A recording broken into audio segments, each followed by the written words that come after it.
vous m'avez posé la question de ce que je pensais de la brouille entre Trump et Musk. Bon, tout est parti d'une loi. Hein. Trump a pondu cette loi-là. Musk, ça porte atteinte, je vous la fais courte, hein, je vais faire une vidéo beaucoup plus longue sur YouTube. Vous pouvez aller retrouver le lien dans ma bio. Musk, ça l'a mis en colère parce que ça porte atteinte à ses intérêts au niveau de Tesla, etc. etc. Donc il y a eu une joute verbale sur X. Bon, moi j'ai du mal à y croire pour une raison qui est simple. C'est pas des gens qui se connaissent à peine. Non, ils se connaissent très bien. Et Elon Musk, il a injecté 277 millions de dollars dans la campagne de Donald Trump. C'était le premier donateur privé. C'était le premier donateur. Donc, avec tout ça, et malgré toutes les joutes verbales qui peuvent s'envoyer, je suis en train de me poser une question simple. Est-ce que c'est une véritable brouille ou alors c'est une mise en scène? Tu sais, le vieux jeu de dupes, là, tu vois. Donc, je me pose cette question-là. Je ne vois pas pourquoi aujourd'hui ces mecs-là s'embrouilleraient.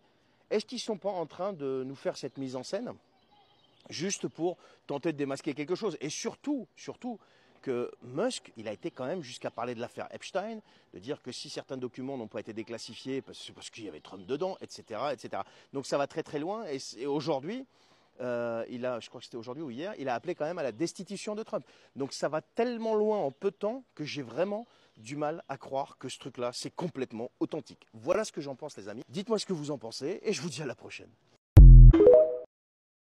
Ils ont de superbes idées hein, chez Renaissance. Hein. Un député Renaissance, Yannick Noder, propose de dérembourser en fait les affections longue durée. Il propose de sortir précisément certains patients du dispositif de remboursement à 100%. Certains patients qui sont en rémission. Donc ça veut dire que si tu as une affection longue durée, donc une maladie chronique, peu importe la maladie, tu es réputé en rémission, t'es pas guéri, mais tu raques. Voilà. Ça, ce sont les idées de Renaissance. Le même parti, donc le parti présidentiel, hein, qui envoie des milliards en Ukraine. Voilà. Et oui, les 200 millions d'euros qu'il a envoyés, là, Bayrou, là, qu'il a filé là, au Premier ministre ukrainien, je crois, un truc comme ça, ça dit quoi en fait? Ça, il n'y a pas d'économie à faire là-dessus. Mais par contre, sur la santé des Français, il y a une économie à faire.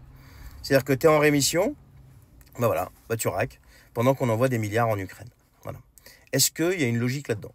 Moi, je pense pas. Et après, tu as des députés qui viennent te parler d'une motion de censure. Ouin, ils n'ont pas voté la motion de censure.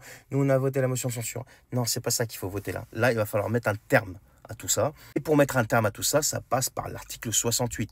Il faut virer le chef d'orchestre. Là, on parle de la santé, mais il y a d'autres dangers qui arrivent, d'accord? Et ceux-là peuvent être existentiels. Donc, on s'en fout de vos motions de censure. Parlez-moi d'article 68. Là, je commencerai peut-être à croire que vous travaillez sérieusement et sincèrement.